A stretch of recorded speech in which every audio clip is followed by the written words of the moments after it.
the budget estimation, it really is how long is a piece of string? Is it a local, national, or international campaign? Is it a search campaign, display, video? And if you are targeting all these three channels, then you need to have separate budgets for that, because the search campaign, the cost per click is obviously going to be the most expensive.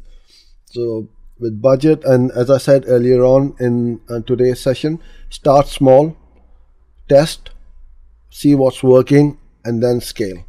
And then you don't need to worry about it, but you need to have a starting point.